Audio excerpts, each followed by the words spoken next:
Straight to Muna the mga point. kagalan akong kuano nga ipadali ng ordinansa ka ng Kingston Ordinance.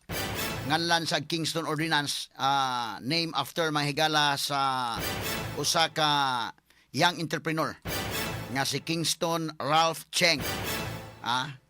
Mas maayo na nya makapalit gyud tag breathalyzer. Ngano man nga do naman dito sa Talisay day, do naman lagi breathalyzer day. Ngano kanang series lagi naman lagi breathalyzer. Nya Cebu City way breathalyzer. Straight to the point. Unsa nang kalakiha ang LTO naay breathalyzer?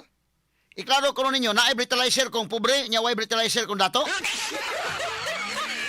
Iklaro lang ninyo ha. Kay lisod ni, nya kinahanglan man gud ni mga kailaan nga dunay scientific basis nga ikaw nakainom ka, parehas gawa sa nasod ba? Mo na mga drivers dito maglikay gyud sila, dili gyud sa mo inom. Sila mismo bisag imong agdahon og inom, sila mismo may moingon nga di lang ko moinom kay mo drive ra ba ko. Sila mismo. Dili kinahanglan nga tagaya nimo kita Pilipinas sige tagay-tagay labing nag inom-inom na inigingon na ayo kay mo kana drive way problema okay na tagay sa nya inigahubog na kay sa one for the road ha?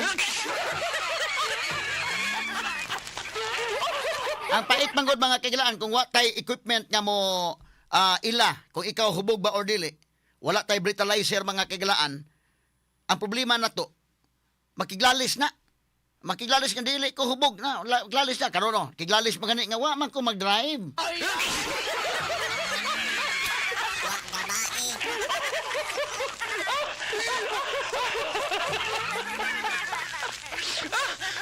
Kung maoy magdaghan jutay ra.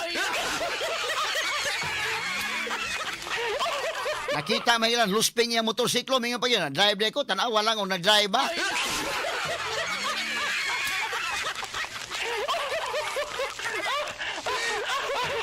One for the road. Yung sunod, yung hurot na, two for the road.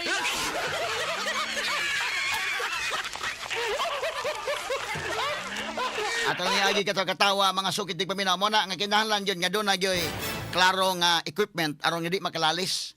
Kay pida, kamaayo yung mulalis, sabi pag mahubog mahigala, maayo, yung mudaglalis, mag-in-English man ganit. Matingala lang ka mga kagalaan nga dili ka mao paganing mo istorya in English maulawon pa mahigala ni kahubog na sa pakapakang in English pakapaka nga taka-taka.